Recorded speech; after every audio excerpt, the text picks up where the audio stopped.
Hello, good morning, praise the Lord. இன்றைக்கும் உங்களை பார்க்க ரொம்ப சந்தோஷம். ஒவ்வொரு நாளும் தேவன் உங்களோடு கூட இருந்து உங்களுக்கு வெற்றிகளையும் ஆசீர்வாதங்களையும் கொடுத்துட்டே இருக்கிறார்.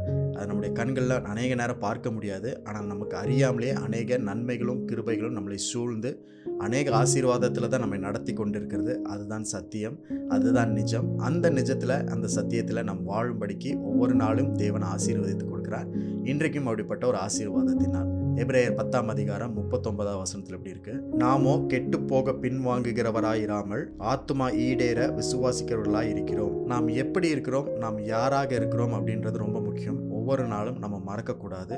நீங்களும் நானும் விசுவாசிக்கிறவர்களாய் இருக்கிறோம். நம்முடைய ஆத்துமா ஈடேற விசுவாசிக்கிறவர்களாக இருக்கிறோம். நம்முடைய ஆத்துமா, நம்முடைய சோல் ரட்சிக்கப்படுவதற்கு ஏதுவாக விசுவாசிக்கிறவர்களாக இருக்கிறோம். ஆனால் மற்றவர்கள், உலகத்தில் இருக்கவங்க என்ன பண்ணுறாங்கன்னா, அவங்க கெட்டு போவதற்காக பின்வாங்குகிறவர்களாக இருக்கிறார்கள். அதுதான் விசுவாசிக்கிறவர்களுக்கும் விசுவாசியாமல் இருக்கிறவர்களுக்கும் உள்ள வித்தியாசம். ஆனால் அநேக நேரத்தில் பின்வாங்குகிறவர்களை நாம் பார்க்கும் பொழுது நாமும் அவர்களால் இன்ஃப்ளூயன்ஸ் ஆக்கப்பட்டு என்ன பண்ணுறோன்னா, நம்மளும் கொஞ்சம் கொஞ்சம் பின்வாங்குவோம் ஒரு சில காரியத்தில். But back sliding leads to destruction. பின்வாங்குறது நம்மை அழிவுக்கு நேராய் நடத்தி செல்லும். நம்முடைய ஆத்துமா ஈடேறாது, நம்முடைய ஆத்துமா காப்பாற்றப்படாது. ஆத்துமா அப்படின்னா நம்முடைய வாழ்க்கை தான்.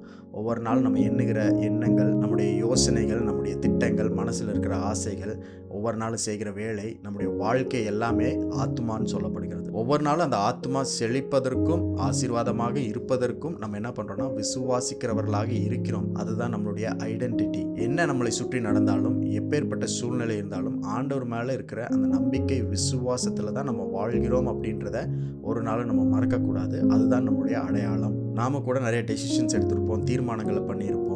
ஆனால் அந்த தீர்மானத்தில் விசுவாசிக்க முடியாமல், நிலைத்து நிற்க முடியாமல் நம்மளும் என்ன பண்ணுவோம்னா, சில நேரத்தில் பின்வாங்குவோம். அநேக காரியத்தில் நம்முடைய மனசு சொல்கிறதுனால பின்வாங்குவோம். அநேக காரியத்தினால, மற்றவர்களை பார்க்கறதுனால நம்ம பின்வாங்குவோம். ஆனால் நீங்களும் நானும் அப்படிப்பட்டவர்கள் அல்ல அப்படின்றதை இன்றைக்கு ஆண்டவர் சொல்கிறார். இந்த வருடத்திலும் இந்த மாதத்திலையும் நம்ம எவ்வளோ தீர்மானங்கள் எடுத்திருந்தாலும், அவைகளில் பின்வாங்கி இருந்தாலும் பரவாயில்ல. ஆண்டவர் சொல்கிறார், கெட்டு போகிறதுக்காக பின்வாங்குகிறவர்களாக இல்லை, நீங்களும் நானும் விசுவாசிக்கிறவர்களாக இருக்கிறோம். அதுதான் நம்முடைய அடையாளம். இயேசு கிறிஸ்து தம்முடைய விசுவாசத்தை நமக்குள்ளே வச்சிருக்கிறார். அதனால் நீங்களும் நானும் வாழ்வது அவரை பற்றும், அவருக்குள்ளே இருந்த அந்த விசுவாசத்தில் வாழ்கிறோம். அதனால் உங்களை சுற்றி எவ்வளோ பெரிய பேட் இன்ஃப்ளூயன்ஸ் ஏற்பட்டாலும், நெகட்டிவ் இன்ஃப்ளூயன்ஸ் ஏற்பட்டாலும், சோர்வுகள் வந்தாலும், புயல் அலைகள் வந்தாலுமே நீங்களும் நானும் விசுவாசிக்கிறவர்கள் தான், பின்வாங்குகிறவர்கள் கிடையாது.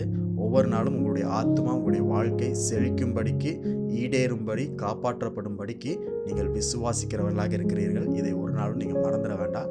இன்றைக்கு இந்த வார்த்தையை கேட்கறதன் மூலம் அநேகருக்குள்ள அந்த விசுவாசத்தை தேவன் உற்சாகப்படுத்துகிறார், மீண்டுமாய் கட்டி எழுப்புகிறார். விசுவாசத்திலேயே நில்லுங்கள். தேவனை பற்றும் விசுவாசம் உங்களுடைய வாழ்க்கையில் ஜெயமாக இருக்கிறது.